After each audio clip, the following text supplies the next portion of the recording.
Buenos días, iglesia. Cuán grande es tu gracia. ¿Cómo puede ser que mi gran Dios ha muerto por mí? Qué hermoso himno, ¿verdad? Que podemos reconocer.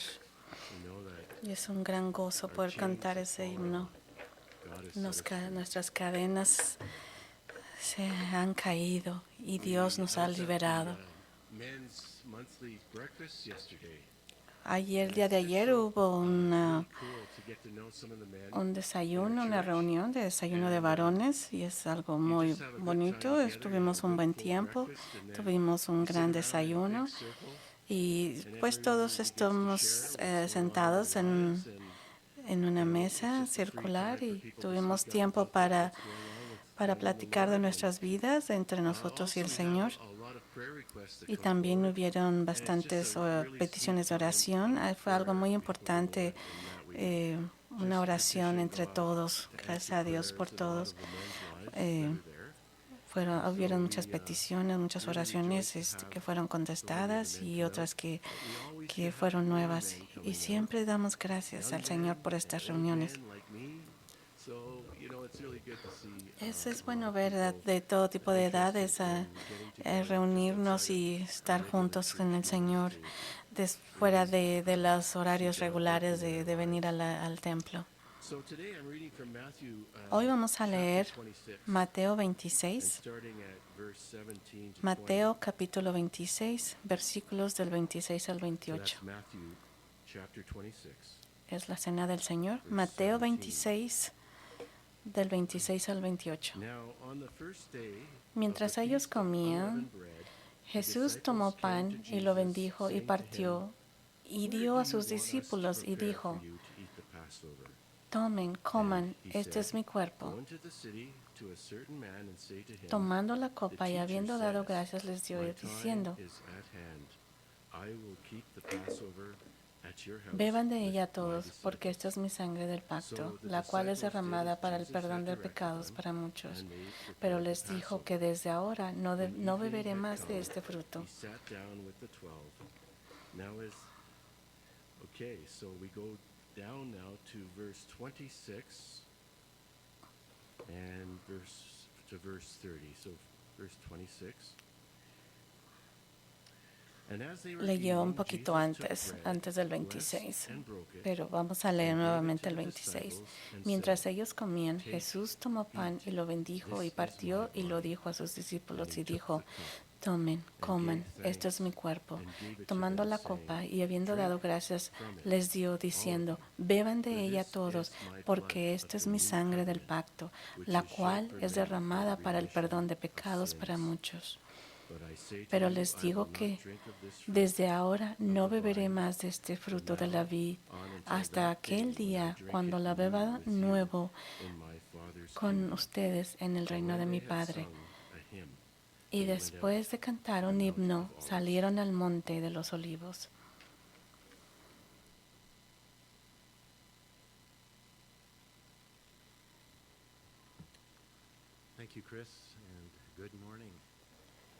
Gracias, hermano. Buenos días. Es realmente un gozo poder estar con ustedes el día de hoy, hermanos. Tuve un tiempo de descanso, de vacaciones por mi salud, pero quiero darles gracias a todos y a cada uno de ustedes por los que han estado orando por nosotros mientras estuvimos un poquito de vacaciones, alejados. Gracias por sus oraciones, por sus mensajes. Fue un gran tiempo de descanso físico.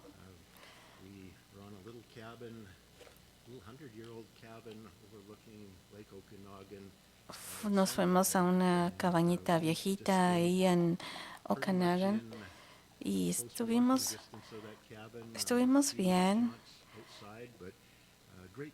Estuvo muy tranquilo, muy agradecidos con el Señor. Y fue un gran tiempo también para desintoxicarnos mentalmente. Dejé mi teléfono, no supe nada, no noticias, no medios de comunicación, no correos electrónicos. Fue algo muy, muy tranquilo y estuve sorprendido realmente de la diferencia que hizo en mi vida. Fue un tiempo refrescante espiritual y es lo que voy a compartir esta mañana, lo que Dios ha estado ministrando en mí en estos días. Y nuevamente les doy gracias a mis hermanos, gracias por su amor y su apoyo. Así que vamos a recordar, vamos a ver este pasaje que es muy familiar, es muy para nosotros, lo conocemos muy bien. Lo hemos leído varias veces cada vez que hacemos la Santa Cena, pero en esta mañana Dios ha puesto en mi corazón en estos días las cosas que no siempre nos da tiempo de hablar profundamente. Oremos. Padre, gracias por tu bondad, por lo bueno que tú eres, por las alabanzas de esta mañana. Gracias por lo que tú, Señor, hiciste y lo que estás por hacer en nosotros, por lo que hiciste, Señor, en la cruz, por lo que la sangre y tu cuerpo significan, Señor, en nuestras vidas, por tus buenas obras, Señor, por tu bondad. Y oramos, Señor, porque esta mañana tú puedas causar en nosotros, Señor, un gozo, Señor, que puedas liberar de nosotros ese peso, Señor, esa carga que a seguido nosotros tenemos, Señor, que puedas tú liberarla. Nos ayudes, Señor, a entregarla a ti, que nos podamos deleitar en el trabajo, Señor, que se hizo en la cruz y que puedas, Señor, expandir nuestro conocimiento, Señor, que tú puedas por medio de mí, Señor, poder transmitir tu palabra, que pueda ser entendible y que nos podamos glorificar, Señor, por medio de este día, de este servicio. Bendícenos, Señor, en el nombre de Cristo Jesús. Amén. Cada vez que recordamos nosotros la muerte de Cristo, siempre recordamos la muerte del Señor. Al celebrar la comunión tomamos dos emblemas, el pan partido y la copa de vino o zumo de uva, que representa el cuerpo y la sangre de Jesús. Todos sabemos que la sangre es importante porque por la sangre de Cristo nuestros pecados son perdonados. Y hablamos mucho de la importancia teológica de la sangre derramada en Cristo, de Cristo. Pero ¿cuál es la importancia del cuerpo de Cristo representado por el pan? Escuchamos, vemos aquí lo que dice, ¿verdad? Tomar esto, este es mi cuerpo, ¿verdad? Y cuando dice, esta es la sangre de nuevo, que ha sido derramada por muchos para perdón de los pecados. Así que nos dan mucha información justamente en este pasaje, pero ¿cuál es el significado de la sangre y el cuerpo de Cristo? Bueno, veamos lo que es la sangre. La sangre compró el perdón y la salvación de nuestros pecados y cantamos himnos sobre el poder de la sangre. Pero ¿qué logro sucedió en el cuerpo de Cristo por nosotros? Tanto el pan como la copa representan aspectos igualmente vitales de nuestra salvación. Así que, ¿cuál es entonces la importancia del cuerpo de Cristo? El significado del pan, aunque tan importante como el de la copa, no es tan fácil de entender ni de explicar. La Biblia dice que era un misterio en el Antiguo Testamento que solo ha sido revelado en el Nuevo Testamento. El telón de fondo del estudio de hoy es Jesús cenando la Pascua con sus discípulos en una casa privada la noche en que fue traicionado por Judas. En solo unas horas será arrestado y en menos de 24 horas Jesús morirá tras haber sido crucificado. at this time. Look at verse 26. Vayamos a Mateo 26, 26. And as they were Y dice, eating, y mientras Jesus took bread, comían, Jesús tomó pan, lo bendijo, lo partió and said, y se lo dio a sus discípulos, diciendo, tomad, comed, este es mi cuerpo. keep in mind the context. That's Mantengan always important in interpreting en mente el Scripture. contexto, que siempre es importante en este pasaje. God originally instituted this Lo meal que on the estaban eve comiendo before era the la Moses cena de led Pascua. the Israelites Dios slaves on instituyó Exodus originalmente out of esta Egypt. comida la víspera de que Moisés guiara a los esclavos israelitas a su éxodo, salida de Egipto. La cena de Pascua o ceder se convirtió How God supernaturally provided their deliverance out of slavery in Egypt. The Passover meal involved different foods. And each food La in cena that de meal Pascua had o a ceder se convirtió symbolic en un meaning. requisito anual And that term is en important. el que debían participar todos los judíos para que cada generación recordara cómo Dios les había liberado de manera sobrenatural de la esclavitud en Egipto. La cena de Pascua incluía diferentes alimentos, cada uno de los cuales tenía un significado simbólico, destinado a recordar al pueblo judío la liberación sobrenatural de Dios de la esclavitud. La Pascua era una comida simbólica de recuerdo, pero también era una comida simbólica que anticipaba el sacrificio definitivo y la salvación que Dios mismo proporcionaría. En el versículo 26, y mientras comía, Jesús tomó pan, lo bendijo, lo partió y se los dio a los discípulos diciendo, tomad, comed, esto es mi cuerpo. La bendición que Jesús pronunció sobre el pan sin levadura era tradicionalmente una oración de alabanza a Dios por proporcionar el pan que crece de la tierra. Pero entonces, al partir el pan sin levadura, que representaba un cuerpo sin pecado, y dárselo a sus discípulos, dijo algo que nunca antes se había dicho en una cena de Pascua. Él dijo, tomad, comed, este es mi cuerpo. Jesús, a quien 3 años antes Juan el Bautista, su primo, había reconocido como el Cordero de Dios que quita el pecado del mundo, se identifica ahora y a sí mismo como el cumplimiento definitivo de lo que el pan de la Pascua representaba proféticamente. Jesús le estaba haciendo saber a sus discípulos que el pan, el matzah, que habían estado comiendo en cada ceder de Pascua simbolizaba en realidad proféticamente su propio cuerpo sin pecado, que estaba a punto de ser quebrantado mediante la crucifixión. Todo lo que has estado haciendo por todos estos años soy yo, es mi cuerpo.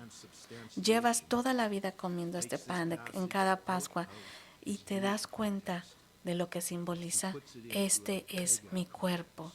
La doctrina católica romana de la transubstanciación es un término teológico y religioso que describe el proceso mediante el cual el pan y vino utilizados en la misa se convierten en real. Y explicamos qué es. Porque la doctrina católica romana de la transubstanciación saca este pasaje de su contexto judío. En la práctica judía, y el pan y el vino nunca fueron más que símbolos cargados de significado teológico. El catolicismo romano malinterpreta las palabras de Jesús, este es mi cuerpo, para dar a entender que el pan en las manos de Jesús se transformó místicamente para convertirse en el cuerpo literal de Cristo. Pero la mayoría de la gente no le cuesta reconocer, por ejemplo, el lenguaje metafórico cuando se utiliza en la Biblia, por ejemplo. No les cuesta entender lo que quería decir Daniel cuando dijo, tú, Nabucodonosor, eres esa cabeza de oro Daniel 2:38, o cuando Dios dijo, yo soy la vid verdadera, Juan 15:1, o cuando dijo, los 7 candelabros son las 7 iglesias en Apocalipsis 1:20, y así sucesivamente. Nadie tiene dificultad para ver la naturaleza metafórica de estas afirmaciones, pero ¿por qué se ensañan cuando Jesús dice, este es mi cuerpo? La interpretación católica de las palabras de Jesús es una tergiversación intencionada de las escrituras relacionada para dar cabida a un ritual religioso pagano conocido como la misa. El catolicismo romano enseña que cada vez que un sacerdote sostiene y bendice el pan de la Eucaristía, éste se convierte sobrenaturalmente en el cuerpo literal de Cristo. Voy a explicar más adelante. Por lo tanto, en la misa católica, cada vez que los sacerdotes sacrifican el cuerpo intacto de Cristo en un altar situado al frente de la iglesia, se trata en su mente de una recreación literal del sacrificio de la vida de Cristo realizado en un altar situado al frente de la iglesia. Por eso, en muchas iglesias protestantes, aunque quizás no se den cuenta de sus raíces, la mesa situada en la parte delantera de la iglesia, donde colocan los emblemas de la comunicación, se llama altar. Se trata de una práctica pagana que proviene del catolicismo romano. Jesús no fue sacrificado en un altar, fue crucificado en una cruz. No hay base bíblica para tener un altar en ninguna iglesia cristiana. Incluso la terminología común de hacer un llamado al altar, que es una expresión, o referirse a la parte delantera de la iglesia como al altar, no proviene de las escrituras. Simplemente es una expresión que se les invita a los hermanos a venir al frente, venir aquí enfrente y estar con nosotros. Referirse a la parte delantera de la iglesia como en el altar no proviene de las escrituras, proviene de la práctica católica de tener un altar para sacrificar repetidamente el cuerpo de Cristo en la parte delantera de la iglesia en cada misa. En la iglesia primitiva, la práctica de lo que el Señor enseñaba en estos versículos se denominaba celebrar la cena del Señor, como lo dice en 1 Corintios 1:20. Y al igual que el acontecimiento original que estamos estudiando, la celebración de la cena del Señor en la iglesia primitiva tenía lugar en los hogares, sentados alrededor de la mesa como parte de una comida o una cena de amor. Vayamos a Hechos 2:46. Hechos 2:46. Yo los invito a que traigan sus Biblias. La Biblia que tienen de papel es una forma muy importante que vean esto, que chequen, que verifiquen y que subrayen con un marcador, pongan sus notas. Hablando de la iglesia primitiva, ¿ok? Eso es lo que estaba diciendo aquí. Y perseveraban unánimes en el templo día tras día y partiendo el pan casa por casa, se refiere a la comunión que tenían, participaban de la comida con alegría y con sencillez de corazón, alabando al Señor, alabando a Dios. El catolicismo convirtió esta parte de una comida entre amigos y familiares en los hogares en un ritual religioso dirigido por un sacerdote que tiene lugar en un altar pagano, en un lugar formal de culto. Animamos a volver al modelo bíblico y a aprender a celebrar la cena del Señor alrededor de la mesa en la iglesia, en su hogar. Es un buen lugar. Padres de familia, en algún momento es bueno que ustedes hagan esto, celebrar la cena del Señor en sus hogares. En el Nuevo Testamento nunca se nos instruye a ofrecer repetidamente el cuerpo y la sangre de Jesús en un altar. Esto no es bíblico. Vayan conmigo, por favor, a Hebreos 9, 25 al 26. Beginning to read in verse 25. Hebreos 9, 25 al 26.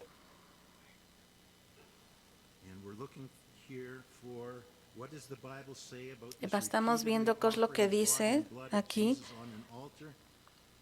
Verse 25, not that he Hebreos should 9, offer himself 25 al often, 26. as the high priest enters the most holy place every year with the blood of another. So he's contrasting this with the Old Testament No es que practice tuviera of que ofrecerse a sí yearly mismo sacrifices, muchas veces, for sin. como el sumo sacerdote entra cada año en el lugar santísimo con sangre ajena. El 26, entonces habría tenido que sufrir muchas veces la fundación del mundo, pero ahora, una vez al final de los tiempos, se ha presentado para quitar el pecado mediante el sacrificio de sí mismo. Así también, Cristo fue ofrecido una sola vez para llevar los pecados de muchos. Hebreos 10, del 10 al 14.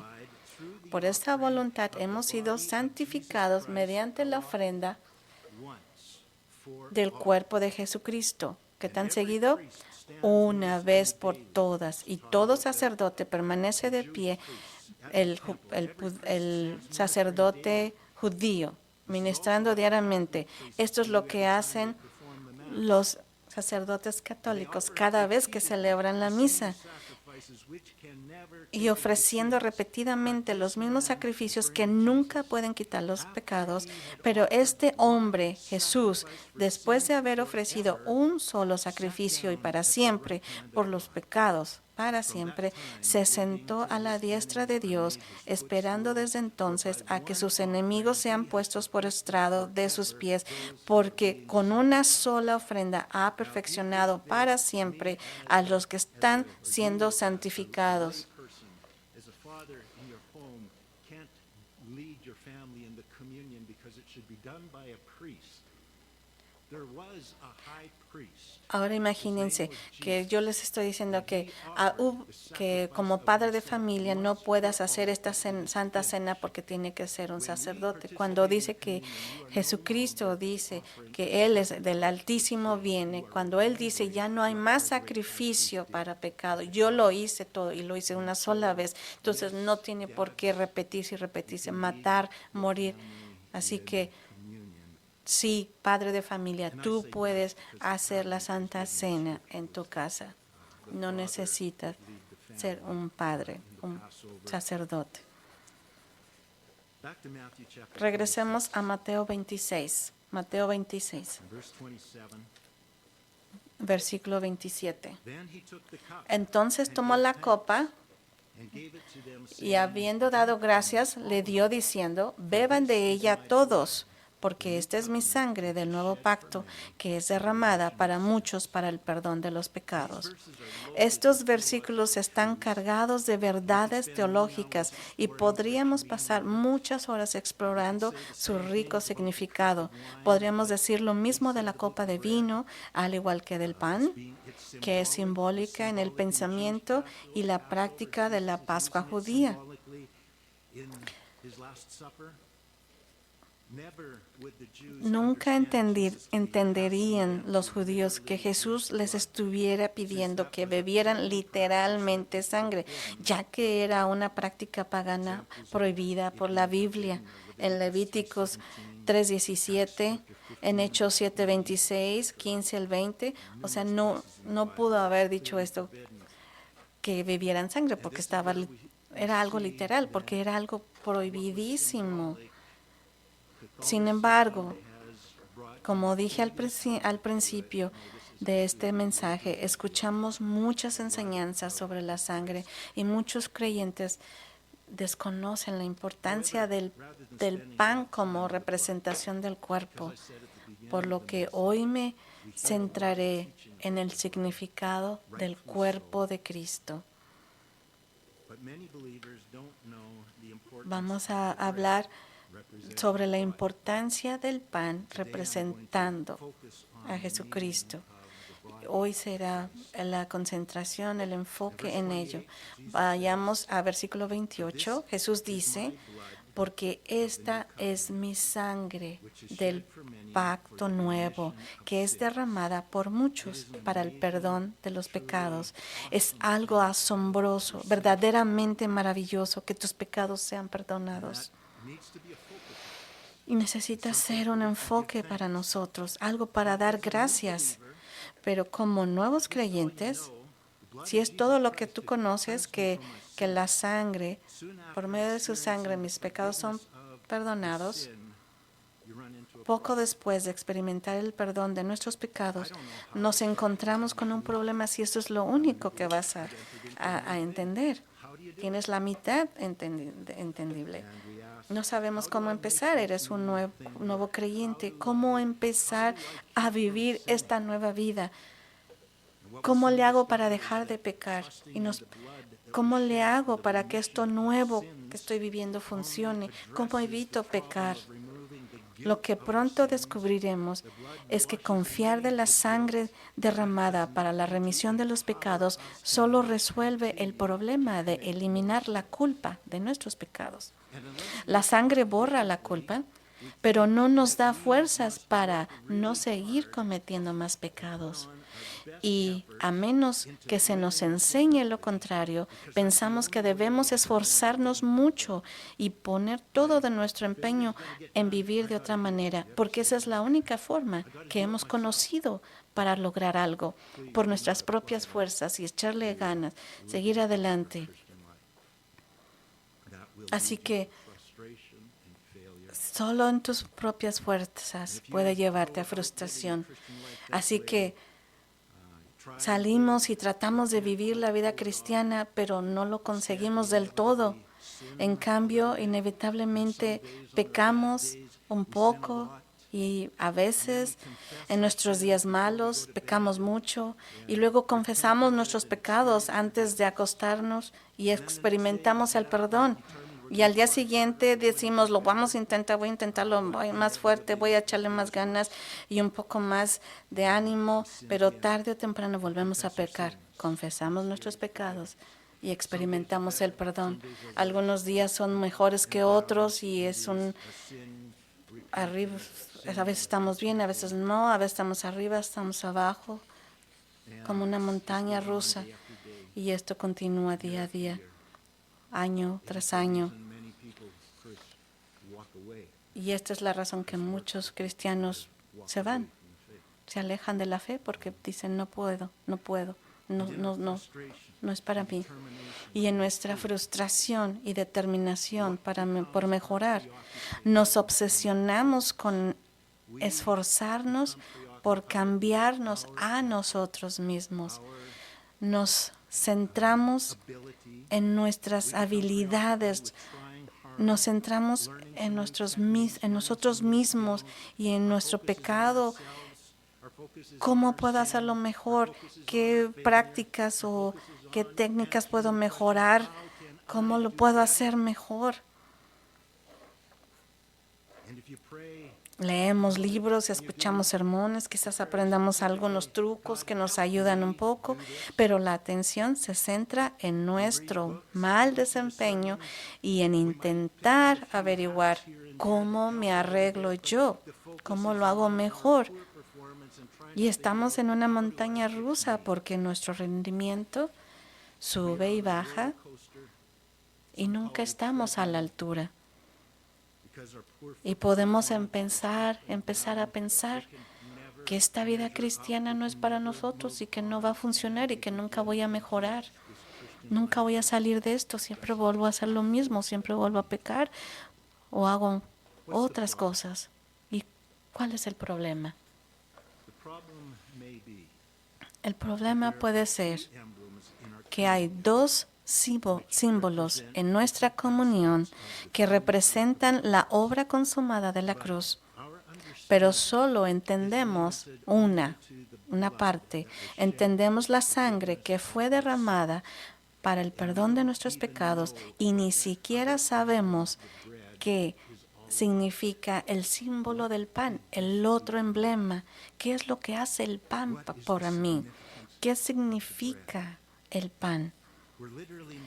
Literalmente nos estamos perdiendo literalmente el 50% del Evangelio y nos preguntamos por qué nuestra vida cristiana no funciona muy bien.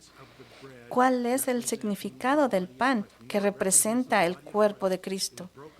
Sabemos lo que representa, es el cuerpo de Cristo, fue quebrantado por nosotros.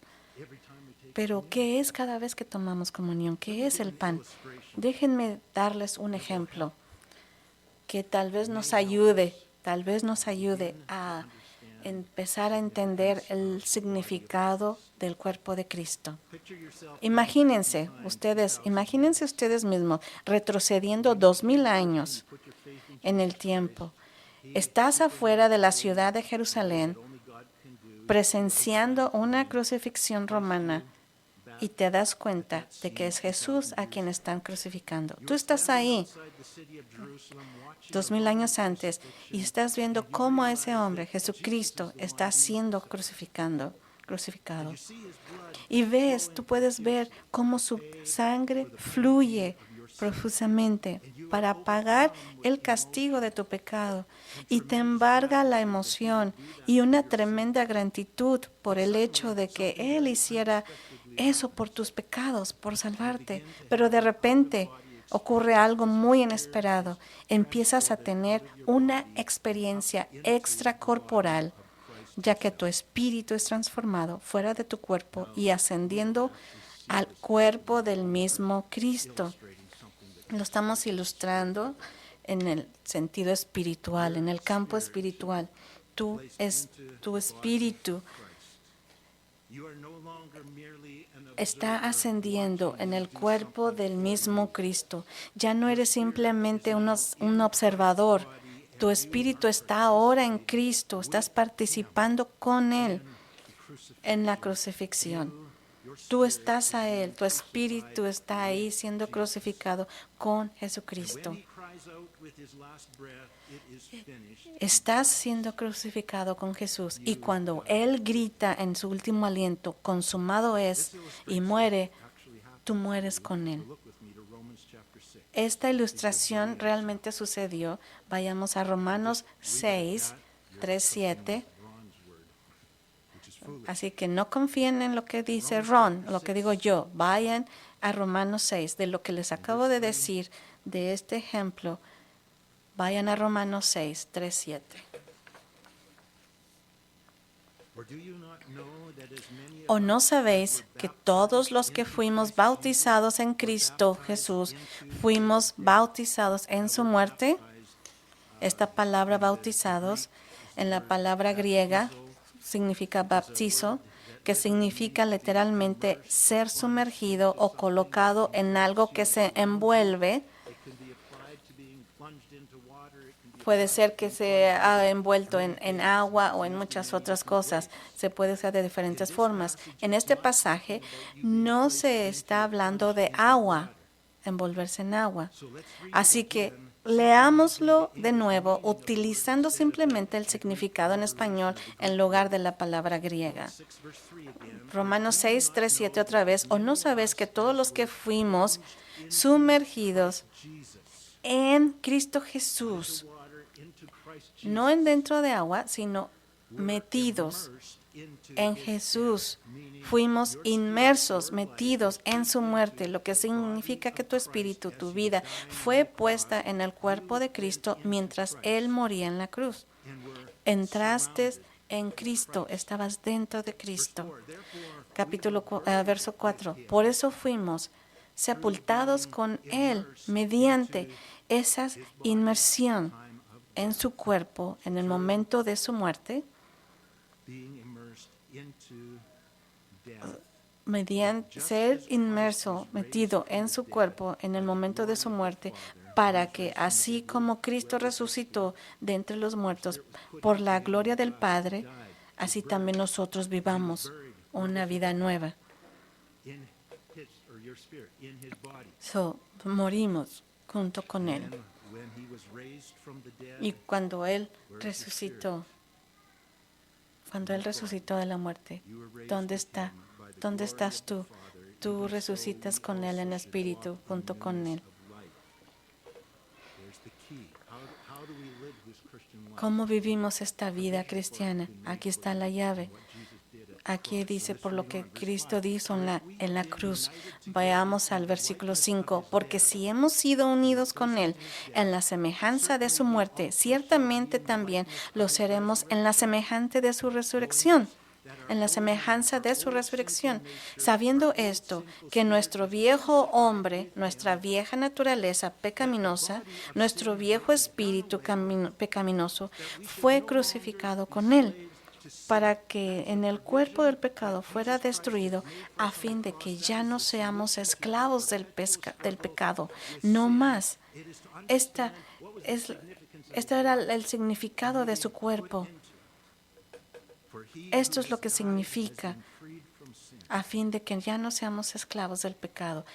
Esta es la solución a nuestra lucha perpetua contra el pecado, porque el que ha muerto ha sido liberado del pecado. ¿Por qué no bastó la sangre de Jesús? Para tener la capacidad de ser victorioso en la vida, para ser liberados del pecado. ¿Por qué no bastó la sangre?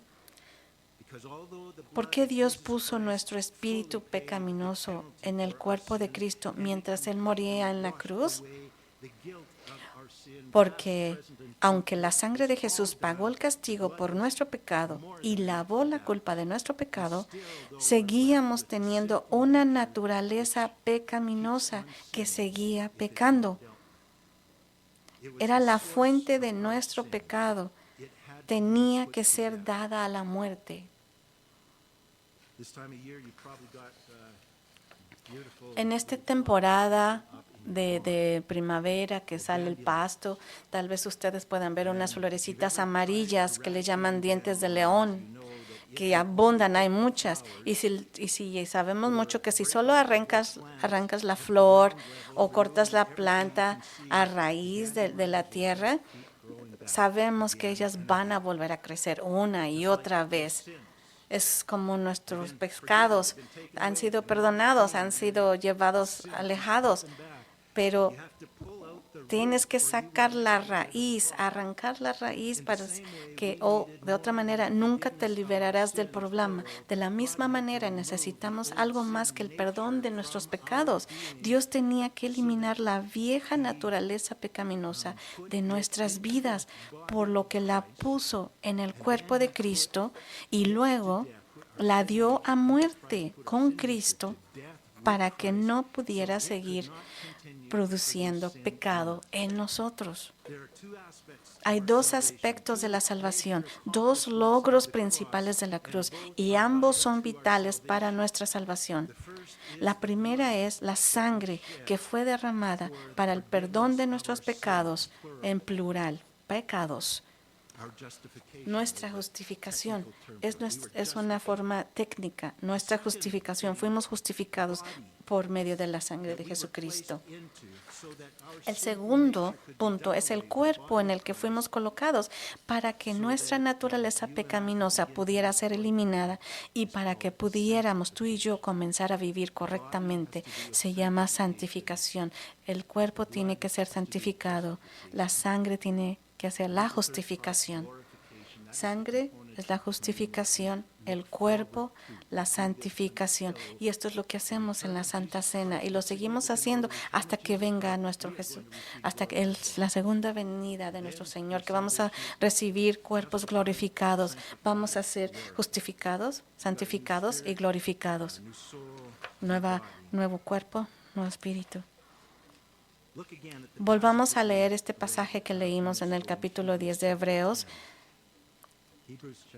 Hebreos 10. Y fíjate en qué aspecto del sacrificio de Cristo en la cruz nos santifica. Es decir, nos permite vivir como Jesús. ¿En qué aspecto de la crucifixión, nos permite vivir como Cristo, como Jesús, que nos haga santos? Hebreos 10:10. en tu conducta. Hebrews chapter 10, verse 10. Hebreos capítulo 10, By versos that del will 10 al we have 14. been Por sanctified. esa voluntad hemos sido santificados. Hemos sido santificados. ¿Cómo ha sido santificados? Mediante la ofrenda del cuerpo de Jesucristo, una vez por todas. Eso es por medio del cuerpo de Cristo que ha sido crucificado, que somos santificados para poder ser como Él. Blood cleanses us and removes En la our crucifixión del cuerpo de Cristo, lo que nos santifica, nos permite tener victoria sobre el pecado. La sangre nos limpia y quita nuestra culpa, que es la justificación. Ser incorporados a su cuerpo nos da una nueva naturaleza y una nueva identidad. Ya no soy un pecador, I'm no longer a sinner, but a righteous sino un saint, santo, and I can begin justo, y living puedo comenzar a vivir victoriosamente sobre el pecado cuando esa es mi identidad y que la puedo entender y confío en ella. Se llama la santificación. Y celebramos estos dos aspectos de la cruz cada vez que tomamos la comunión, la Santa Cena. La copa de la comunión nos recuerda que Jesús murió por nuestros pecados. El pan de la comunión nos recuerda que morimos con Cristo y que Él es ahora nuestra vida, porque Él ahora quien vive más en mí, no soy yo, sino Él en mí. La copa, la sangre, representa nuestra justificación, el pan representa nuestra santificación. Jesus lives in me. Y, That's something we're taught at y a- sabemos at que an Cristo early age. vive en mí.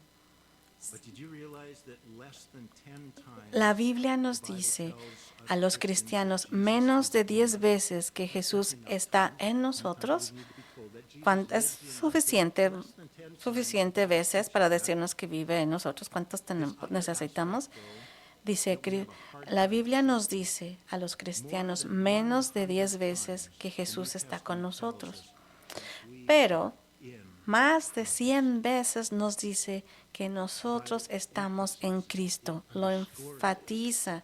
Nos dice que más de 100 veces nos dice que estamos en Cristo. Es vital vivir una vida victoriosa. Es entender quién soy, qué me ha pasado.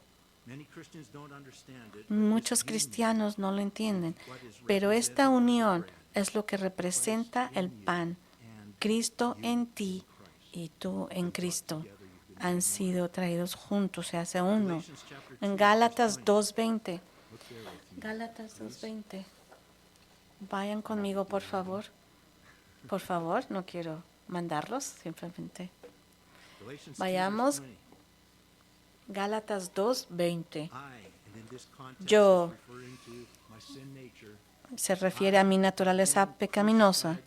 Yo he sido crucificado con Cristo y ya no soy yo, o sea, no más mi naturaleza pecaminosa, quien vive, sino que Cristo vive en mí, una nueva fuente de vida.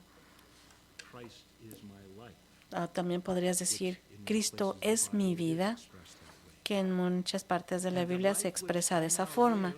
Y la vida que ahora vivo en el cuerpo, la vivo por la fe en el Hijo de Dios, quien me amó y se entregó a sí mismo por mí.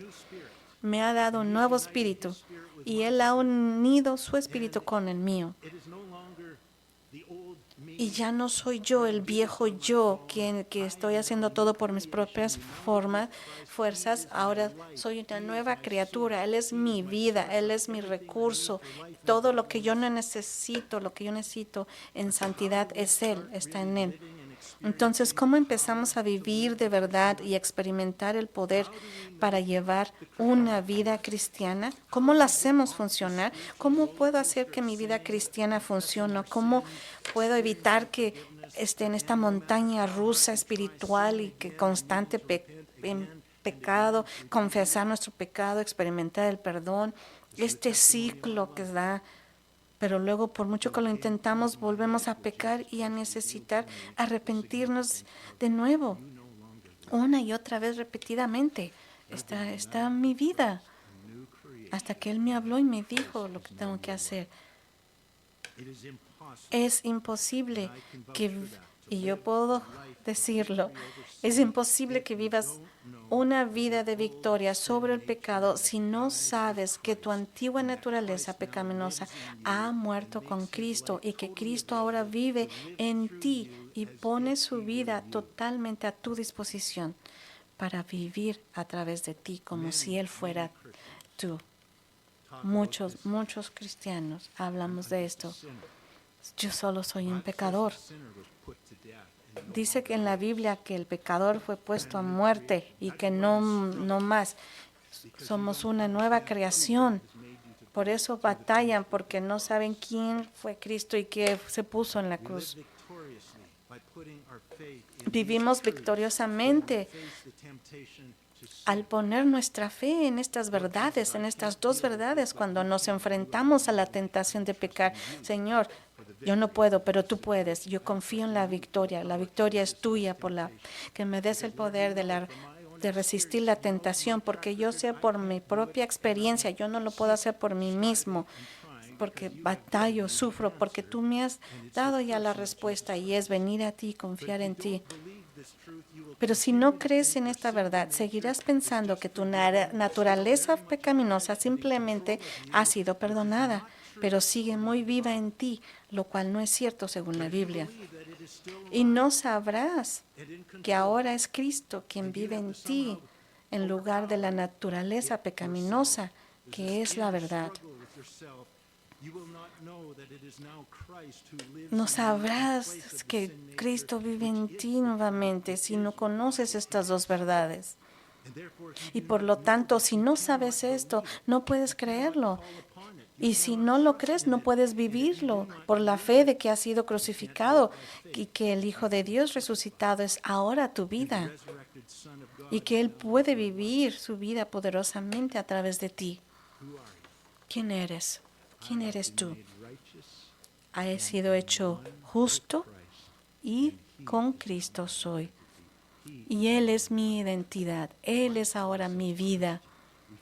Por eso es que nos llamamos cristianos, porque tomamos la identidad de Cristo. Lo que yo era, lo que yo fui, se ha ido. Tengo una vida nueva y Él puede vivir poderosamente a través de nosotros. Y lo hará si confiamos y le llamamos. Todo lo necesario para vivir, crecer y madurar en la vida cristiana victoriosa se proporciona a través de la cruz terminada y está representado por el pan y el vino, el cuerpo y la sangre de Jesús, que participamos en ella en cada comunión, en la Santa Cena, que nos recuerde, hermanos, necesitamos que nos recuerden de estas participaciones. Pero debemos experimentar ambas cosas de la cruz, su sangre y su cuerpo. Dios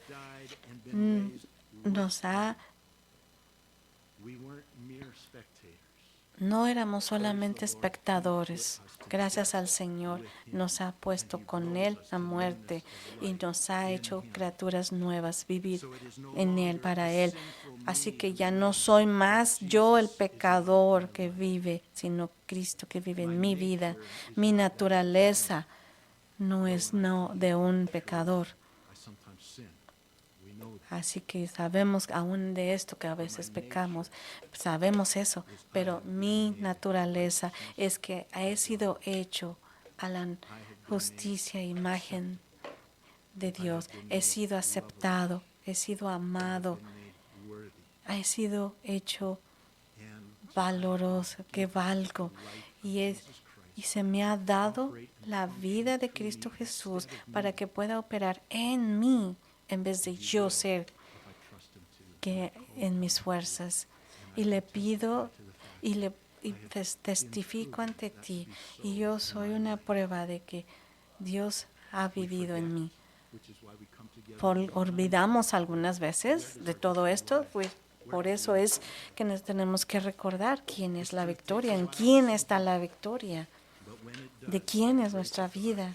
Pero por la gracia de Dios y la revelación de su Santo Espíritu, que sabemos y que nos venga a nosotros, que nos pueda transformar nuestras vidas.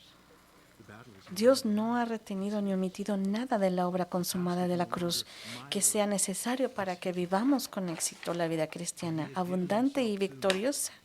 Pero debemos conocer por experiencia ambos aspectos de la cruz. Cristo murió y derramó su sangre por nosotros.